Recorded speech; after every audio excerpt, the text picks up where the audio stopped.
देवालय साकार जाहले, तत्व ईश्वरी तेथ वसे. भारवाही आधार तयाचा, निश्चलपण पायात बसे. तेज ईश्वरी साठवताना, डोळे भरुनी हृदयात. पत्थर पायातील सुदे, कुठेतरी पण स्मरणात. पत्थर पायातील सुदे, कुठेतरी पण स्मरणात. पत्थर पायातील संघस्थापनेच्या शताब्दीनिमित्त सादर आहे संघव्रती कार्यकर्त्यांची जीवनगाथा. जयगोपालजी. राष्ट्रीय स्वयंसेवक संघाच्या परंपरेमध्ये अनेक जण घरदार सोडून प्रचारक बनतात. पण त्यातही काही जण असे असतात की स्वतःवर आणि कुटुंबावर अनेक प्रकारची संकटं आली असतानाही आपला संकल्प अजिबात ढळू देत नाहीत. असेच एक दृढसंकल्प केलेले प्रचारक होते श्री जयगोपालजी. अविभाजित भारताच्या पश्चिम उत्तर सीमेजवळील डेरा इस्माईल खान या नगरामध्ये एका प्रतिष्ठित आणि संपन्न कुटुंबामध्ये 10 जुलै 1923 या दिवशी त्यांचा जन्म झाला. 1947मध्ये झालेल्या देशाच्या फाळणीनंतर आता हा भूभाग पाकिस्तानमध्ये आहे. 4 भाऊ आणि 3 बहिणींच्या कुटुंबामध्ये ते सर्वात मोठे होते. देशाच्या फाळणीपूर्वीच विद्यार्थी दशेत ते संघाचे स्वयंसेवक बनले. जयगोपालजी यांचं प्रथम वर्षाचं संघ शिक्षण लाहोर इथे झालं. यानंतर ते लखनौच्या हीवेट पॉलिटेक्निक कॉलेजमधून प्रथम श्रेणीमध्ये सुवर्ण पदकासह अभियांत्रिकी परीक्षा उत्तीर्ण झाले.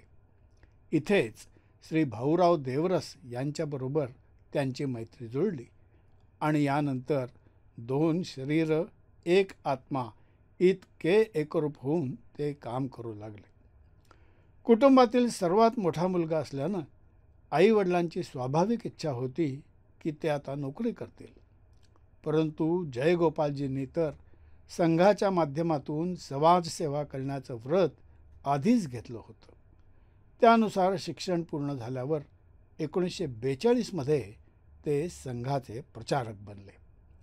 फाळणीच्या काळात त्या भागातील हिंदू समाजाला अनेक प्रकारच्या शारीरिक, मानसिक आणि आर्थिक संकटांना तोंड द्यावं लागलं. जयगोपालजी यांचा परिवारसुद्धा अगदी रिकाम्या हाताने बरेली इथे आला. अशा परिस्थितीत पुन्हा एकदा त्यांनी घरी जाऊन काही नोकरी व्यवसाय करावा असा आग्रह होऊ लागला. त्याही परिस्थितीत आपल्या संकल्पापासून किंचितही विचलित न होता ते प्रचारक म्हणून काम करतच राहिले. संघकार्यामध्ये नगर, जिल्हा आणि विभाग प्रचारक अशा भूमिकेतून त्यांनी उत्तर प्रदेशातील अनेक ठिकाणी संघकार्याचा प्रभावी विस्तार केला. शाहजहांपूर, बरेली, लखनौ आणि प्रयाग ही त्यातील काही उल्लेखनीय स्थाने. त्यांच्या प्रयत्नातून खूप मोठ्या संख्येत युवा स्वयंसेवक प्रचारक बनले. त्यांनी 3 वर्ष काठमांडू इथे सुद्धा संघाचं काम केलं आणि नेपाळ विश्वविद्यालयातून एक पदवीसुद्धा मिळवली. 1973मध्ये त्यांच्याकडे पूर्व उत्तर प्रदेशचे प्रांत प्रचारक अशी जबाबदारी आली. 1975मध्ये देशात आणीबाणी आल्यानंतर त्यांनी भूमिगत राहून काम चालूच ठेवलं आणि अखेरपर्यंत ते पकडले गेले नाहीत. पश्चिम उत्तर प्रदेशचे प्रांत प्रचारक माधवराव देवळे पकडले गेले. म्हणून त्यानंतर जयगोपालजी संपूर्ण उत्तर प्रदेशात अखंड प्रवास करत कार्यकर्त्यांचा उत्साह वाढवत राहिले. 1989मध्ये ते क्षेत्र प्रचारक झाले आणि जम्मू काश्मीर, हिमाचल प्रदेश, पंजाब, हरियाणा तसंच दिल्ली या प्रांतांमधील संघकार्य पाहू लागले. त्यांचं केंद्र चंदीगड करण्यात आलं. त्या काळात पंजाबमधील आतंकवादी कारवाया पराकोटीला गेल्या होत्या. तसंच संघशाखांवरही अनेक ठिकाणी आतंकवाद्यांनी हल्ले केले होते. अशा कठीण परिस्थितीत सुद्धा अतिशय धैर्यानं व खंबीरपणानं ते संघकार्य करीत राहिले. तब्येत बिघडल्यावर सुद्धा लेह लडाखसारख्या अतिदुर्गम आणि अतिथंड क्षेत्रामध्ये त्यांनी प्रवास केला आणि संघकार्याचं बीजारोपण तिथे केलं.